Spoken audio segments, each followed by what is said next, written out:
¿Qué tal? Muy buenos días. Si hay algo que no soporta la mentira, es la luz. Y esta semana la luz ha entrado a raudales en los rincones más oscuros del PSOE.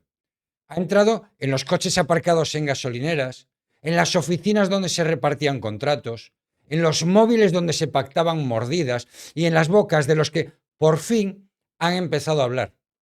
Hoy hablamos de un terremoto político con nombre y apellidos.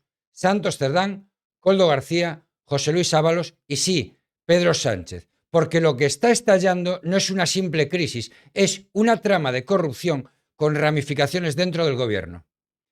Sobre Santos Cerdán, desde luego, no era un premio Nobel de Economía, no era el CEO de Microsoft, no era un alto directivo de una empresa del IBEX con una licenciatura y 2 másters. Como todos los fontaneros de los partidos, son gente que su expectativa laboral fuera de la política es cero, como Pepiño Blanco, como Bárcenas, como Rodolfo Ares, como tantos otros fontaneros que han tenido todos los partidos. Porque seamos claros, los que tienen una vida fuera no están dispuestos a hacer muchas ilegalidades para favorecer al partido. ¿Y cómo llegó Santos Cerdán ahí? Bueno, Santos Cerdán era un tío de mantenimiento de una unidad de envasados. Y a mí personalmente me recuerda muchísimo esa anécdota que cuentan del torero Juan Belmonte, ¿no? Belmonte tenía un banderillero que se llamaba Joaquín Miranda, al que llamaban el Pasmo de Triana, ¿no? Este hombre se metió en política y en poco tiempo llegó a ser gobernador civil de Huelva. Un día en una corrida benéfica, un amigo de Belmonte le preguntó: oye, pero este no era tu banderillero. ¿Cómo se llega de banderillero a gobernador civil tan rápido? Y Belmonte contestó: pues degenerando, hombre, degenerando. Así llegó Santos a secretario de organización del PSOE, degenerando. Y como toda buena historia de corrupción a la española, empieza con un coche, sigue con un sobre y termina con una grabación que lo cambia todo. Así que abróchate el cinturón de ese Peugeot porque hoy nos subimos a bordo de la banda del Peugeot. Primera parada. El informe de la UCO. El detonante de esta tormenta ha sido un informe de la Guardia Civil, pero no un informe cualquiera. Estamos hablando de casi 500 páginas elaboradas por la Unidad Central Operativa con todo lujo de detalles sobre cómo funcionaba el sistema de comisiones ilegales que, según los investigadores, beneficiaba a altos cargos del PSOE. En el centro de este esquema aparece Santos Cerdán, hasta ahora número 3 del partido, secretario de organización y uno de los hombres más cercanos a Pedro Sánchez. La UCO lo señala directamente como el encargado de gestionar al menos 620.000 euros en mordidas. Estas mordidas venían de adjudicaciones públicas a empresas amigas. ¿Y cómo funcionaba? Bueno, muy sencillo. La empresa conseguía el contrato público y a cambio parte de ese dinero iba a parar a intermediarios como Koldo García, el inseparable asesor de Ábalos, y de ahí a diferentes bolsillos. Algunos personales, otros institucionales, porque atención, parte de ese dinero habría servido para financiar al propio PSOE. No es que robaban solo para ellos, robaban para el partido. Ahora seguimos, pero antes... Los medios de comunicación no te cuentan la realidad, sino la visión de la realidad que le interesa a quienes les pagan. No les interesa que pienses por ti mismo, sino simplemente vender su relato. Es imposible tener una visión completa de lo que te está pasando y de cómo te afecta si simplemente ves la televisión o lees la prensa. Este canal no recibe subvenciones de ningún organismo gubernamental, así que solo nos debemos a ti.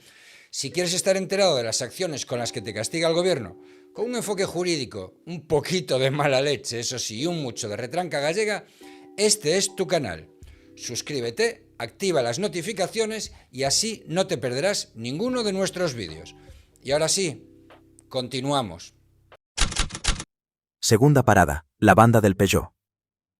Si hablamos de la banda del Peugeot es porque de 4 que había en ese Peugeot, de 4 ocupantes de ese Peugeot en el que Pedro Sánchez recorrió España después de que le sacaran como secretario general del Partido Socialista, 3 ya están imputados. En ese Peugeot iban Pedro Sánchez, Santos Cerdán, Koldo García Izaguirre y José Luis Ábalos.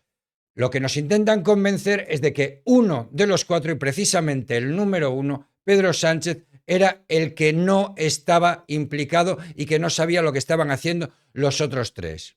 ¿Tú te lo crees? Yo, desde luego, no. Pero vamos a ver, ¿que somos tontos o qué? Era una corrupción low cost, pero con eficacia de alta gama. sin escoltas, sin cámaras, sin testigos, solo un Peugeot, unos ocupantes, unos sobres. En esas reuniones se hablaba de contratos millonarios, de empresas públicas, de pagos en B, de financiación ilegal y, según las pruebas, Santos Cerdán estaba en el ajo, no como espectador, como coordinador.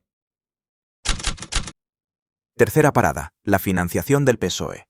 Y aquí llegamos a una de las claves más graves del caso. Porque no se trata solo de un caso de enriquecimiento personal como tantos otros, no. Aquí lo que se investiga es si el dinero obtenido mediante comisiones ilegales sirvió para financiar campañas del PSOE, incluyendo, ojo al dato, las primarias del 2014. ¿Recuerdan esas primarias? Las ganó Pedro Sánchez contra todo pronóstico, desde abajo, con el apoyo de las bases, frente al aparato, frente a los varones, frente a Susana Díaz.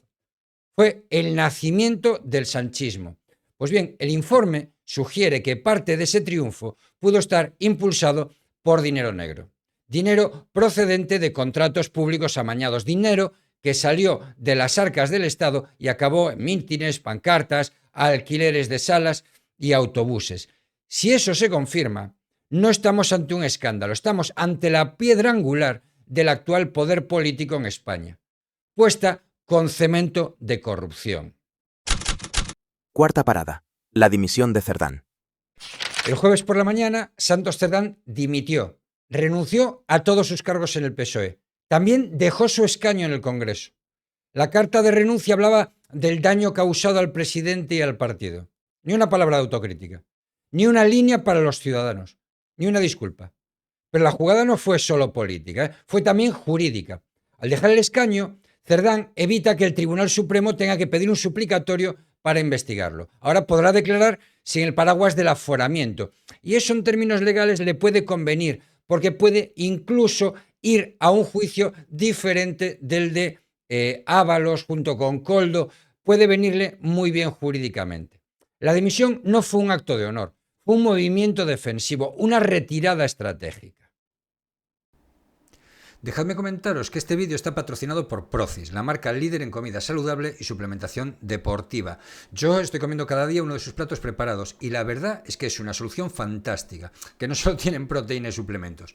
Sus platos, oye, 7 minutos en microondas y adelante. Están muy buenos, tienen unos precios muy bajos y si utilizas el código LEURO tienes un 10% de descuento en toda la web. Así que ya sabes, te dejo el enlace en la descripción, código LEURO y aprovecha las ofertas de la página web de Procis. Quinta parada, la frase de Koldo. Y cuando parecía que el escándalo no podía crecer más, apareció una grabación, una conversación registrada por la Guardia Civil. Y en esta grabación, Koldo García, el hombre clave de toda esta trama, dice lo siguiente: esto lo sabían todos los ministros. ¿Sí? Todos, no algunos, no los del entorno de Ábalos, todos. ¿Y qué significa eso? Que lo que hasta ahora se había presentado como una desviación puntual, como el error de unos cuantos, como la manzana podrida en la cesta, podría ser en realidad un sistema conocido y tolerado por el Consejo de Ministros. Y si eso es cierto, entonces estamos ante un caso de corrupción institucionalizada, sistémica, con conocimiento de causa, con planificación, con reparto de roles y posiblemente con beneficios electorales. Sexta parada, la reacción de Pedro Sánchez. ¿Qué hizo Pedro Sánchez cuando estalló todo esto? ¿Salió a dar la cara? Bueno, pero lo hizo en Ferraz, no en el Congreso. Compareció desde la sede del PSOE, no desde la Moncloa, como si el escándalo fuera solo del partido y no del gobierno. Allí dijo sentirse dolido y perplejo. Supongo que no dijo lo de estupefacto para no recordar exactamente a lo que dijo Ábalos cuando saltó lo de Koldo, ¿no? Dijo que se había sentido traicionado por Santos Cerdán. Mira tú qué casualidad. Pidió perdón a los militantes y anunció una auditoría externa de las cuentas del partido. También prometió una reestructuración interna, pero ni una palabra sobre dimisiones ministeriales, ni una mención a elecciones anticipadas, ni siquiera un compromiso claro de colaborar con la justicia más allá de lo imprescindible. En resumen, cerrar filas, contener daños y ganar tiempo. Eso sí, muy maquillado para que pareciera más cansado y con un traje grande para que pareciera que ha adelgazado por los disgustos. Séptima parada. La moción de censura. En 2018, Pedro Sánchez llegó a la presidencia del gobierno mediante una moción de censura contra el Partido Popular. ¿El motivo? La corrupción, el caso Gürtel, la sentencia judicial. El argumento era claro: un partido condenado por corrupción no puede gobernar España. Hoy, 7 años después, el PSOE se encuentra en el mismo punto, con un informe de la UCO, con una red de mordidas, con un secretario de organización dimitido, bueno, con uno, no, con dos, con grabaciones que apuntan a ministros, con financiación ilegal y con un presidente que lo niega todo. La historia se repite, pero con otros protagonistas. Y el listón moral que se usó entonces ahora golpea con fuerza en la cara del sanchismo. Si lo que se le reprochó al PP fue tener una caja B, ¿qué hacemos con un partido que, según la Guardia Civil, se financió con comisiones a cambio de contratos públicos? Si entonces bastaba una sentencia para echar al gobierno, basta hoy con 500 páginas de pruebas. Y si entonces exigía responsabilidad política inmediata, ¿por qué ahora se nos pide paciencia? La oposición no ha tardado. El PP exige elecciones generales. Vox pide la dimisión inmediata del presidente. Sumar ha mostrado preocupación. Podemos exige una comisión de investigación. Los socios de investidura guardan silencio a la espera de ver cómo cae el árbol.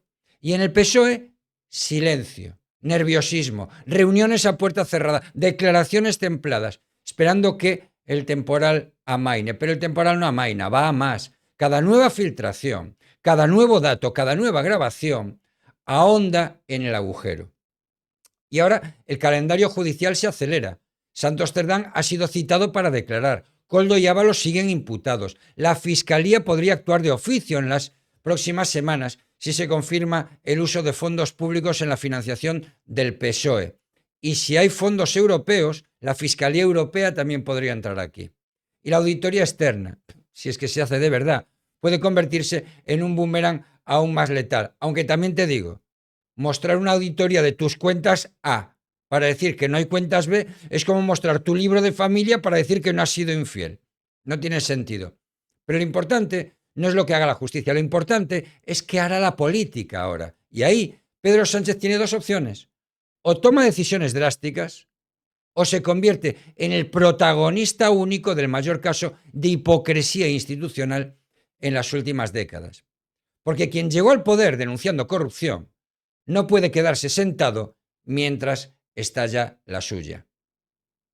Y otra cosa, Jordi Évole hizo una columna en La Vanguardia el 11 de septiembre de 2023 en las que decía estas cosas. No voy a opinar, no voy a decir qué me parece. Déjame tú en comentarios lo que opinas de esta columna de Jordi Évole y qué opinas del propio Jordi Évole.